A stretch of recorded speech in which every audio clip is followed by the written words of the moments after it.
Hi, ladies and gentlemen. Welcome to Global Economic Perspectives with Raymond. I'm your host, Raymond Chan. In this episode, we will discuss what may become the single most consequential IPO of the 21st century, the long-anticipated public listing of SpaceX. For years, the market has speculated about when Elon Musk would finally bring his biggest treasure to Wall Street. This week, the answer arrived. SpaceX formally submitted its IPO filing to the U.S. Securities and Exchange Commission, revealing not only the company's financial details, but also a broader ambition that goes far beyond rockets, satellites, or even artificial intelligence. This is not merely an IPO. It is the financialization of humanity's future in space. And perhaps more importantly, it represents a new phase in the geopolitical and technological rivalry between the United States and China. When investors opened the prospectus, the numbers immediately stunned the market. SpaceX reported quarterly revenue of approximately US $4.7 billion, and yet still post an operating loss of roughly US $1.9 billion. Under normal market conditions, such figures might raise concern. Traditional analysts would ask, how can a company with such losses justify a valuation potentially exceeding US $2 trillion? But SpaceX is not being priced like a conventional aerospace company. It is being priced as a strategic infrastructure platform for the next technological era. That distinction is extremely important. In many ways, SpaceX resembles a hybrid between Tesla, Amazon, NVIDIA, and even the historical role once played by the American railroad giants during the Industrial Revolution. Its rocket launch business provides cash flow and strategic leverage. Its Starlink satellite network creates recurring subscription revenue. Its AI and data ambitions position it within the future computing ecosystem. Meanwhile, its long-term Mars colonization vision gives the company a narrative no other listed corporation on Earth can match. This is precisely why investors are willing to tolerate short-term losses. The market is no longer valuing companies solely on current earnings. It is valuing control over future infrastructure. And SpaceX potentially controls several future infrastructures simultaneously. First, let us examine the company's core business structure. The launch business alone already dominates the global commercial rocket market. Falcon 9 has effectively become the world's most reliable reusable launch vehicle, dramatically lowering launch costs and giving SpaceX a scale advantage that competitors struggle to match. According to industry estimates, SpaceX now accounts for the majority of global commercial launch activity. This is no longer a startup competing against legacy aerospace firms. It is becoming the operating system of space logistics. Second, Starlink may ultimately become even more important than rockets.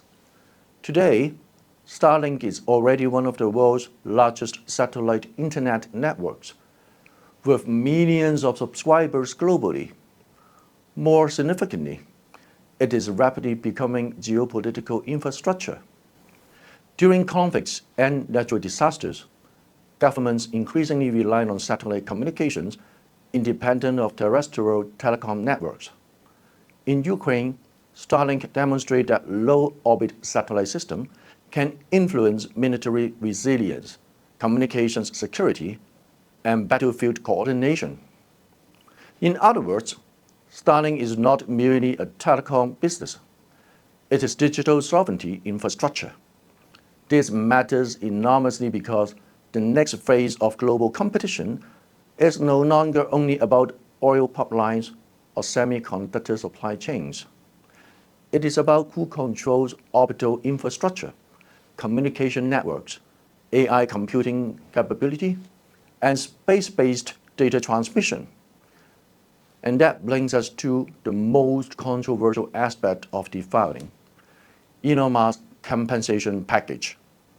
Under the proposed arrangements, Elon Musk could receive enormous quantities of super voting shares if SpaceX achieves extraordinary milestones, including building a permanent human settlement on Mars with 1 million residents and constructing orbital data centers capable of massive computing power. To many observers, this sounds almost absurd, more science fiction than corporate governance. But investors should not dismiss it too quickly, because what we are witnessing is the emergence of mission-based capitalism. Historically, executive compensation was linked to revenue, profits, or shareholders' return, but Elon Musk has fundamentally altered that framework. His compensation structures are increasingly tied to civilization-scale objectives. At Tesla, compensation was tied to transforming global transportation and energy system. At SpaceX, compensation is tied to becoming a multi-planetary species and building extraterrestrial computing infrastructure. This sounds grandiose, but from a capital markets perspective, it is actually highly strategic. Why? Because modern financial markets increasingly reward narrative dominance. The biggest companies today are not necessarily those generating the highest short-term profits, but the companies capable of convincing investors they will dominate the architecture of the future economy.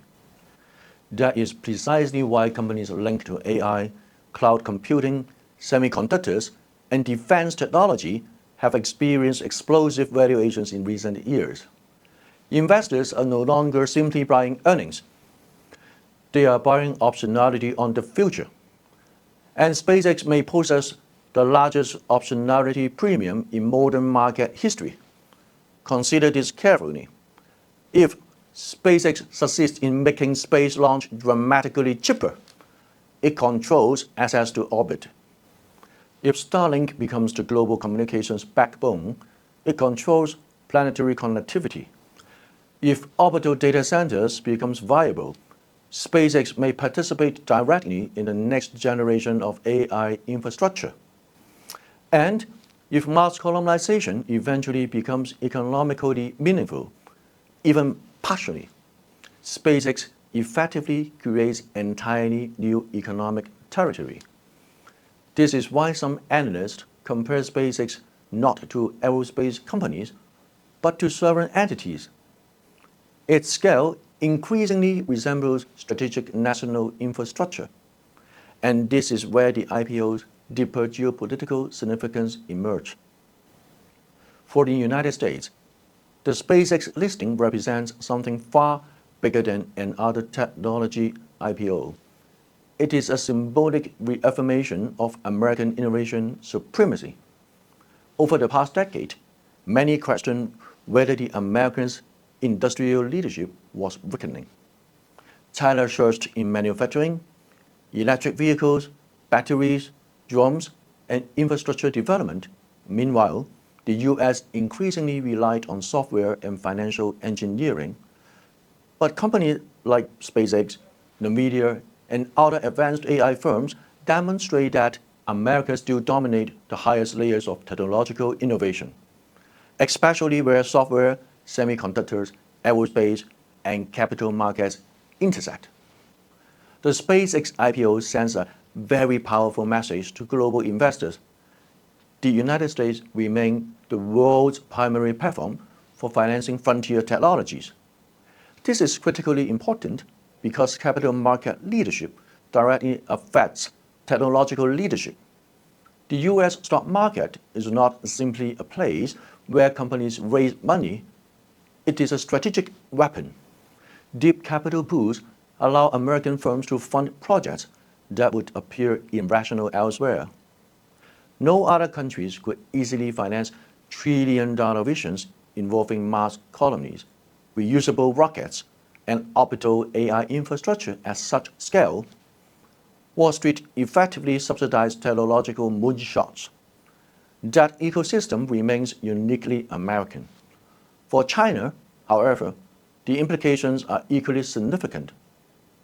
Beijing has already identified aerospace, satellite system, semiconductors, AI, and advanced manufacturing as strategic priorities. China's space program has progressed rapidly, including lunar exploration, space station development, and satellite expansions. Chinese commercial aerospace firms are also growing aggressively. But the challenge China faces is not merely technological, it's financial. American capital markets can reward visionary narratives with enormous valuations. Chinese capital markets, while increasingly sophisticated, still remain relatively conservative and policy-driven. As a result, many Chinese technology firms have found it not as easy to achieve the same speculative premium as enjoyed by U.S. frontier tech companies. And this creates a strategic imbalance. Because in the AI era, access to capital is becoming just as important as access to technology itself.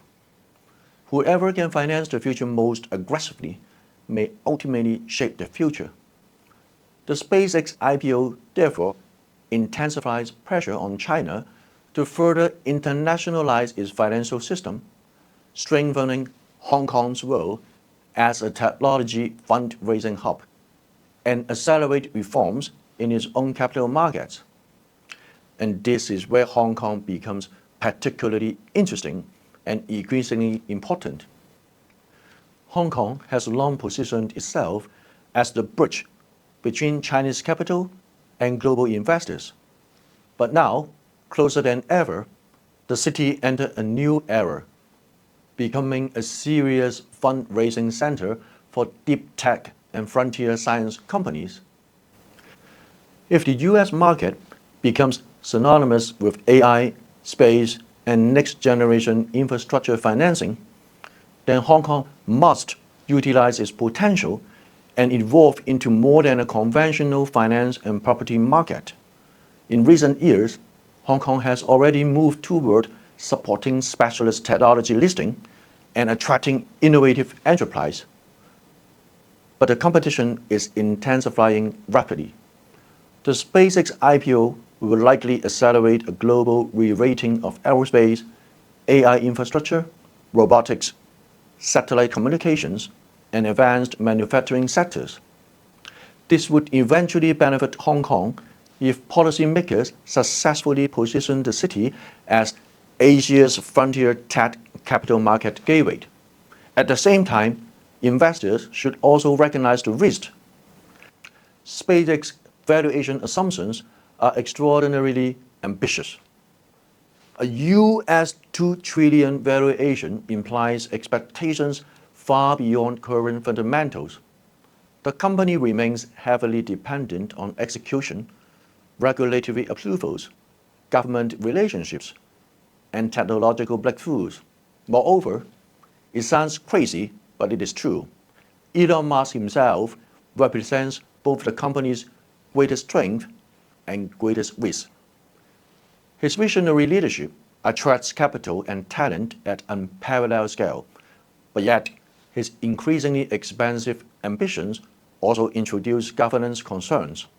The concentration of voting power means minority shareholders will have limited influence over corporate direction. In effect, investors are not merely buying shares in SpaceX, they are buying into Elon Musk's worldview. And that worldview is fundamentally built around one idea. Humanity's future will be determined by those who control energy, AI, transportation, communications, and space infrastructure simultaneously. Whether one agrees or disagrees with Elon Musk personally, one cannot deny the strategic coherence of that vision.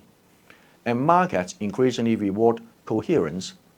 What makes this IPO historically significant is that it may redefine how public markets evaluate companies altogether.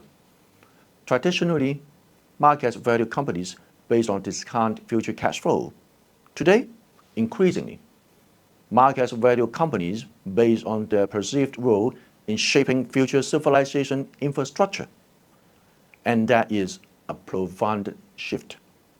In some ways, SpaceX resembles the great chartered companies of previous centuries, entities that blurred the line between state power, technological expansion, and economic ambition. Only this time, the frontier is no longer oceans or colonies. It's orbit, artificial intelligence, and potentially other planets. So when investors evaluate the SpaceX IPO, they are not simply asking whether rocket launches are profitable. They are asking a much larger question. Who will build the infrastructure of the post-Earth economy? And perhaps the most remarkable aspect of all is that financial markets are now willing to fund such ambitions publicly at trillion-dollar scale, and that alone tells us something profound about the era we are entering. We are moving into a period where geopolitics, technology, finance, and even the future survival of civilization itself are becoming increasingly intertwined. And in that new era, companies like SpaceX may no longer behave like ordinary corporations. They may become something closer to technological sovereign powers. This is why the SpaceX IPO matters not only to Wall Street, Silicon Valley, Beijing, or Hong Kong. It matters to the future structure of the global economy itself, and perhaps one day, even to the future of humanity beyond Earth. Thank you for watching Global Economic Perspective with Raymond. I'm Raymond Chan. I'll see you next time. Bye-bye.